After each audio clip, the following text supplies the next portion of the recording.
Subscribe my channel. एक गांव में मुन्नी, हरिया और उसका बेटा सोनू रहता था। वो एक किराए के मकान में रहते थे, जिसका किराया उन लोगों ने कई महीनों से नहीं दिया था, जिनके कारण वे लोग बहुत चिंतित थे।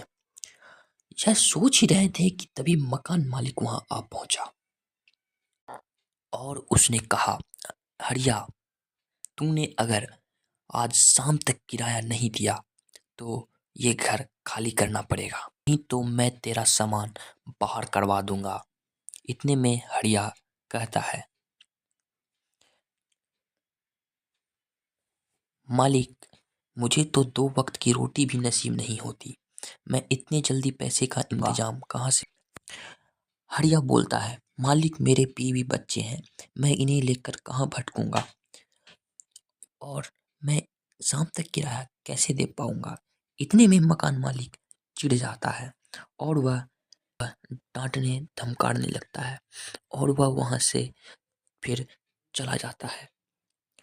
इतने में हरिया समझ जाता है कि उसे अब शाम तक घर खाली करना पड़ेगा। मकान मालिक के जाने के बाद हरिया अपने बीवी मुन्नी और अपने बेटे सोनू को कहता है कि जाओ और सामान बांध लो, और मुन्नी अंदर चली जाती है। फिर वे तीनों, हरिया, मुन्नी और उसका बेटा सोनू, तीनों बैग लेकर शहर से चले जाते हैं और वे लोग चलते चलते बहुत दूर चले जाते हैं। वे एक गांव में चले जाते हैं और वे लोग एक गांव जा पहुंचते हैं।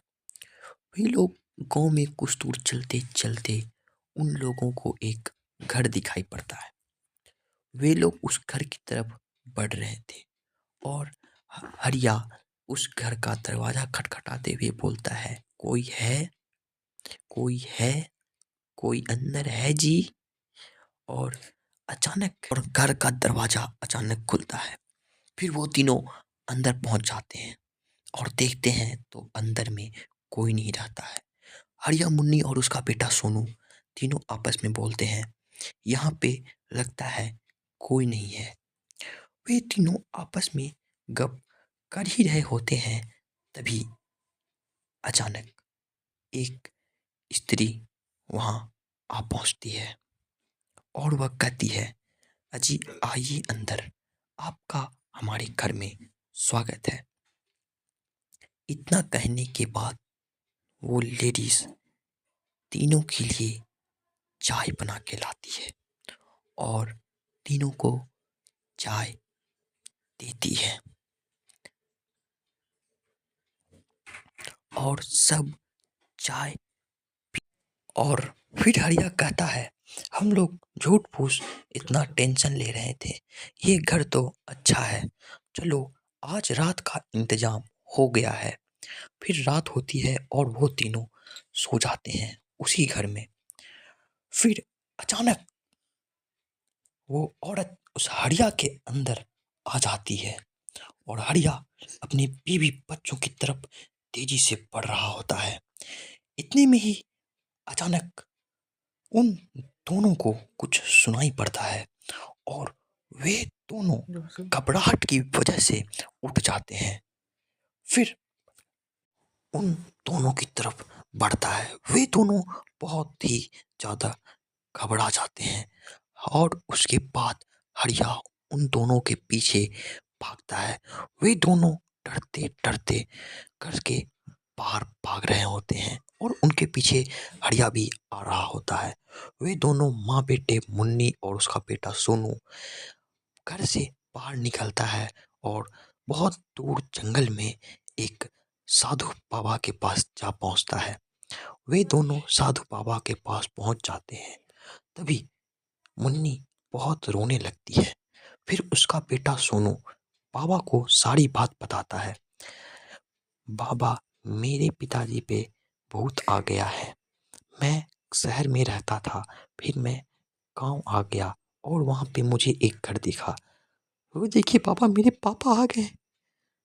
तो कौन है तू? हड़िया से पूछे, बाबा कौन है? बोल, तू अपने असली रूप में आ जा, नहीं तो मैं तुझे बहुत मारूंगा। इतने में ही वो भूत हड़िया से आ जाती है और साधु कहता है, कौन है तू? बाबा बोलते हैं, फिर तू चली जा, नहीं तो मैं तुझे बहुत पीटूंगा। इसके बाद क्या था, बाबा और भूत दोनों में भीषण युद्ध होता है। इधर से तलवारें चलती हैं, उधर से चलती हैं, दोनों ओर से तलवारें चल रही होती हैं। दोनों माँ बेटे की हालत बहुत खराब रहती है। और क्या था, बाबा बहुत ही जोश से लड़ रहे थे। इतने में ही बाबा जीत जाते हैं उस भूत से, और वह भूत बाबा के सामने झुक जाती है और कहती है, बाबा मुझे माफ कर दो, बाबा प्लीज, बाबा छोड़ दो मुझे, मैं अब नहीं करूंगी। और इसी समय बाबा कहता है, भूत तू भाग जा। और वो बोलती है, मैं चली जाऊंगी बाबा, मैं चली जाऊंगी, मुझे माफ कर दो। बाबा बोलते हैं, मैं तभी तुझे माफ करूंगा जब तू इस शरीर को छोड़ेगी। और वह चुड़ैल शरीर को छोड़ देती है। मुन्नी और उसका बेटा सोनू दोनों जाते हैं और मुन्नी कहती है, अजी उठिए, अजी उठिए ना। फिर उठते हैं वो, और वे तीनों गले लग जाते हैं, और फिर हमारा कहानी समाप्त होता है।